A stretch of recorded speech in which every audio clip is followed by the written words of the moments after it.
2024 चुनावों का साल रहने वाला है। अगले साल देश में लोकसभा का चुनाव तो है ही, साथ ही झारखंड में विधानसभा का भी चुनाव होना है। आज हम बात करेंगे झारखंड पिछले विधानसभा चुनाव की। 2019 के विधानसभा के चुनाव में महागठबंधन की सरकार बन गई थी, लेकिन उस चुनाव में कई ऐसे सीट थे जहां के वर्तमान विधायक ने बहुत कम मार्जिन से चुनाव जीता था।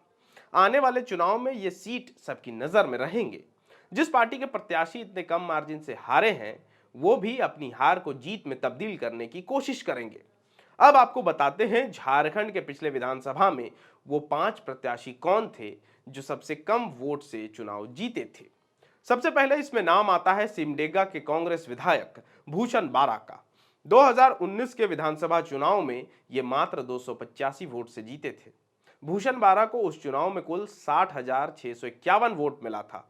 वहीं इनके विरुद्ध मैदान में थे भारतीय जनता पार्टी के श्रद्धानंद बेसरा, जिन्हें 60,366 वोट मिले थे। महज 285 वोट से श्रद्धानंद बेसरा हार गए।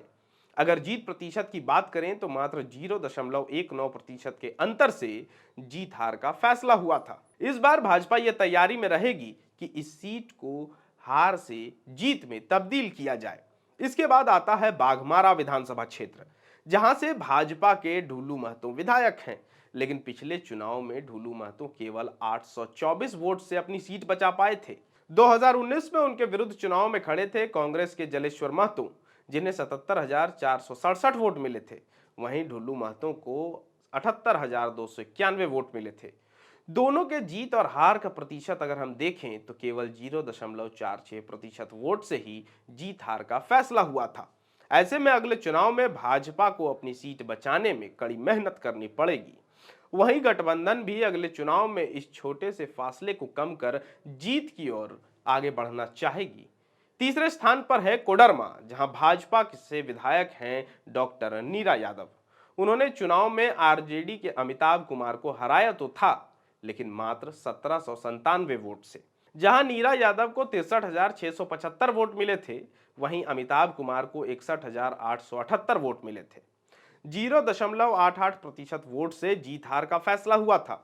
पूर्व की रघुवर सरकार में शिक्षा मंत्री रही नीरा यादव को अपना सीट बचाने के लिए आने वाले चुनाव में वोट प्रतिशत पर ध्यान देना होगा, वरना 1700-1800 वोट को शिफ्ट होने में ज्यादा समय नहीं लगता है। वहीं गठबंधन के तरफ से यह प्रयास रहेगा कि जो सीट बहुत कम मार्जिन से वो हार गए थे, अगले चुनाव में उसे भी जीते हुए में कन्वर्ट किया जाए। इसके बाद मांडू से भाजपा के विधायक जेपी भाई पटेल भी पिछले चुनाव में अपना सीट किसी तरह बचा पाए थे।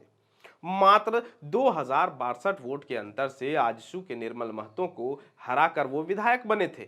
जहां जेपी भाई पटेल को 49,855 वोट मिले थे, वहीं निर्मल महतो को 47,793 वोट मिले थे।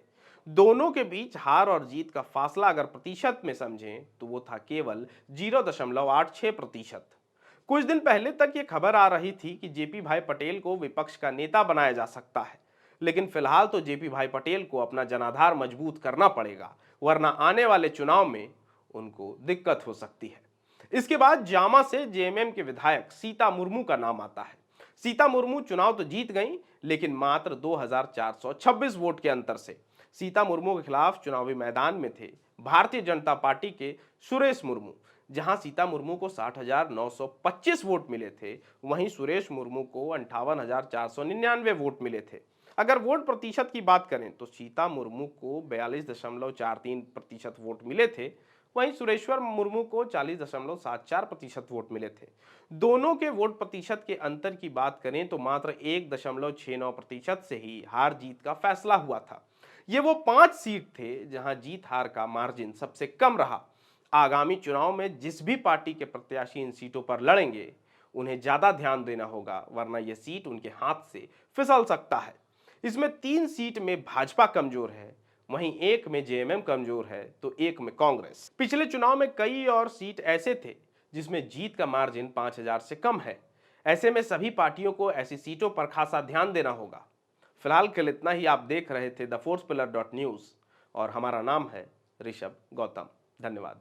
अगर आप चाहते हैं कि हमारे वीडियोस का नोटिफिकेशन आपको बिना देरी के मिलता रहे, तो आप इस चैनल को फॉलो और सब्सक्राइब जरूर कर लें। बाकी आप हमारे काम को लेकर कोई सुझाव हमें देना चाहते हो तो कमेंट बॉक्स में आप सादर आमंत्रित हैं। इसके अलावा हमारे वीडियोस आपको अलग अलग ठिकानों जैसे फेसबुक, इंस्टाग्राम, ट्विटर पर भी देखने को मिलेंगे, जिसके लिंक डिस्क्रिप्शन में डाल दिए गए हैं। शुक्रिया।